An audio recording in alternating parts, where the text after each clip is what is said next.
हमें नालंदा यूनिवर्सिटी के बारे में जानने को मिला, जिसके साथ ही उसके कई विद्वान आचार्य और कई भिक्षुओं की हत्या भी, साथ ही नालंदा विश्वविद्यालय में कई हजार कई लाख धार्मिक ग्रंथ और पुस्तकें भी जलकर खाक हो गई और साथ ही पूरे ब्रह्मांड और विश्व के रहस्य और जानकारियां उसमें जलकर खाक हो गई। अतः आप सभी को नमस्कार, मैं क्लेरिफाई से प्रीति रिचक और आज हम बात करने वाले नालंदा विश्वविद्यालय के बारे में, जिसे बख्तर खिलजी ने 1193 में आग लगाकर जला दिया था। अतः इसमें नालंदा विश्वविद्यालय में इतने रहस्य और राज छिपे हुए थे और इनमें इतनी ज़्यादा किताबें थी कि इसे जलने में पूरे 3 महीने लग गए थे और ये पूरे विश्व का ज्ञान इस नालंदा यूनिवर्सिटी में बसा हुआ था और इन रहस्यों के राज भी इन नालंदा यूनिवर्सिटी में थे, जिन्हें पूरे विश्व के रहस्य और पूरे विश्व के बारे में पूरी जानकारी नालंदा यूनिवर्सिटी में रखी हुई थी। अतः जो अपने जलने के साथ साथ पूरे रहस्यों को भी समेट कर ले गया। अतः ऐसा क्या कारण था कि अपने झूठे अहंकार के कारण बख्तर खिलजी ने नालंदा यूनिवर्सिटी में आग लगा दी और साथ ही उन आचार्यों को भी मरवा दिया जिन्होंने उसे जीवन दान दिया, और अपने झूठे अहंकार के कारण तुर्की के बख्तर खिलजी ने इसे जलाकर नष्ट कर दिया था 1193 में। आज हम इसके बारे में बात करेंगे और इसके कारण को जानने की कोशिश करेंगे। प्राचीन भारत का नालंदा विश्वविद्यालय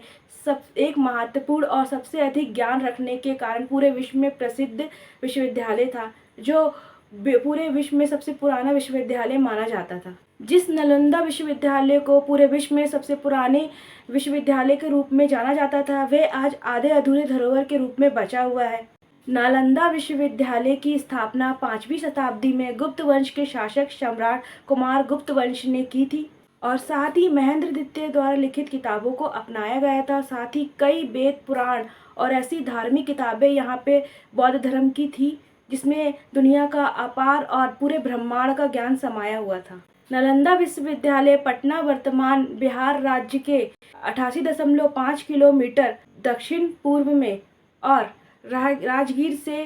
11.5 किलोमीटर उत्तर में एक गांव में स्थित है। यहाँ पे कई महान बौद्ध धर्मों के विश्वविद्यालय के साथ साथ हिंदू धर्म के भी बौद्ध धर्मों की शिक्षा भी दी जाती थी, साथ ही अन्य धर्मों के शिक्षा भी दी जाती थी और यहाँ पे देश के कई देशों से लोग यहाँ शिक्षा ग्रहण करने के लिए आते थे और अन्य धर्मों के लोग भी यहाँ पे शिक्षा ग्रहण किया करते थे। भारत की नालंदा विश्वविद्यालय का विवरण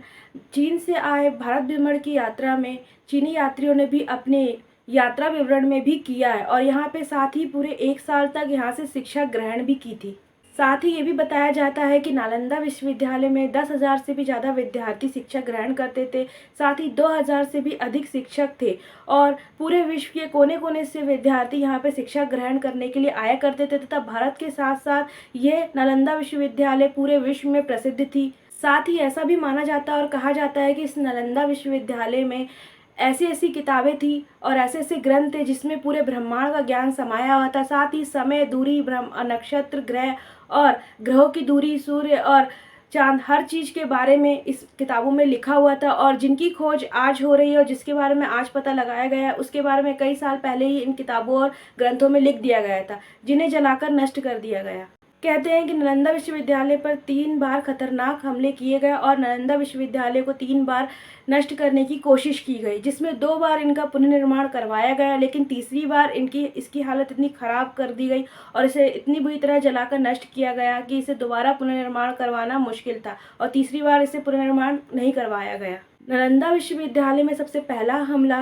स्कंदगुप्त के शासनकाल में 455 से 467 ईस्वी में करवाया गया था और जिन हमलों का दोषी मिहिरकुल और हुंस को माना गया था और इसके बाद स्कंदगुप्त ने पुनर्निर्माण कर इसे पुस्तकालय को और अच्छा बनाया और इसे और ही अच्छी इमारत में डेवलप किया और इन्हें दोबारा पुनर्निर्माण कर दिया था। साथ ही दूसरा हमला फिर दोबारा 7वीं शताब्दी में गोदास के द्वारा नालंदा विश्वविद्यालय में करवाया गया था, जिसके बाद बौद्ध धर्म के राजा हर्षवर्धन ने 606 से 648 ईस्वी में नालंदा विश्वविद्यालय की मरम्मत दोबारा से करवा दी थी और इसे दोबारा भी निर्माण करवा दिया गया था और सुरक्षित कर लिया गया था। जिसके बाद तीसरा सबसे खतरनाक और घातक हमला 1193 में तुर्क के सेनापति बख्तियार खिलजी ने नालंदा विश्वविद्यालय में करवाया, जो कि बहुत ही खतरनाक हमला था और जिसके बाद नालंदा यूनिवर्सिटी पूरी जल के खाक हो गई थी। तुर्की सेनापति बख्तियार खिलजी का पूरा नाम इख्तियारुद्दीन मोहम्मद बिन बख्तियार खिलजी था। तुर्क के सेनापति बख्तियार खिलजी ने अपनी सेना के साथ मिलकर नालंदा विश्वविद्यालय को नष्ट कर दिया, साथ ही इसके धार्मिक ग्रंथों और पुस्तकों को आग लगा के जला दिया, जो कि भारत के बड़े धर्म बौद्ध धर्म के लिए एक सदमा था, जिसे आज भी याद रखा जाता है, क्योंकि नालंदा विश्वविद्यालय के इतिहास 800 साल पुराना था जब इसमें आग लगी। बात शुरू होती है उत्तरी भारत में, जब तुर्की सेनापति ने बौद्ध धर्म के शासित क्षेत्रों पर अपना कब्जा कर लिया और उसके कुछ दिन बाद बख्तियार खिलजी बहुत बुरी तरह बीमार पड़ गया और उसने कई बड़े बड़े नीम हकीमों से अपना इलाज करवाया, पर उसे आराम नहीं लगा। स्थिति इतनी खराब हो गई कि वह मरने की कगार पर आ गया। तब उसे किसी ने सलाह दी कि आप नालंदा यूनिवर्सिटी के आयुर्वेदिक विभाग में आचार्य से अपना इलाज करवाएं, तथा वह उस समय तो उसने उस बात को नहीं माना, लेकिन जब उसकी जान पे बनी आई तो वह नालंदा यूनिवर्सिटी के विभाग पे आयुर्वेदिक आचार्य से मिला और उसने उनसे शर्त रखी कि आप मेरा इलाज बिना किसी दवाई के करके बताइए और मेरी जान बचाइए। तब नालंदा यूनिवर्सिटी के आचार्य ने ये बात मान ली और वे कुछ दिन बाद कुरान लेकर बख्तियार खिलजी के पास गए और उनसे कहा कि आपको मैं एक शर्त पे बचाऊंगा, आपको ये कुरान का पेज हर रोज पढ़ना पड़ेगा। तब वह राजी हो गया बख्तियार खिलजी कुरान के पेज को पढ़ने के लिए, और वो रोज इस कुरान के पेज को पढ़ने लगा और धीरे धीरे बख्तियार खिलजी ठीक हो गया। अतः ऐसा माना जाता है कि आयुर्वेदिक विभाग के आचार्य ने उस कुरान के पेज पर दवा लगा दी थी, जिससे बख्तियार खिलजी रोज अपना थूक लगाकर छूता था और वे दवाई उसके शरीर पर जाती थी और जिससे वह ठीक होने लगा था। जब बख्तियार खिलजी ठीक हो गया तो उसे लगा कि भारत की संस्कृति और विद्वानों और आचार्य और बौद्ध धर्म के आचार्यों को हमारे नीम हकीम से भी ज़्यादा ज्ञान है आयुर्वेद का, जिससे वह चिढ़ गया और उसने अपने सैनिकों को नालंदा विश्वविद्यालय को नष्ट करने का आदेश दे दिया। साथ ही कई भिक्षुकों और शिक्षकों को भी जान से मार दिया। साथ ही ऐसा माना जाता है कि 9 मिलियन से भी ज़्यादा पांडुलिपियों को भी उसने जला दिया और साथ ही नालंदा विश्वविद्यालय की इतनी किताबें थी कि जब उसे आग लगाई गई तो उसे 3 महीने तक तो वह जलती रही। नालंदा यूनिवर्सिटी के जलने से पूरे भारत और साथ ही पूरे विश्व का ज्ञान जलकर राख हो गया।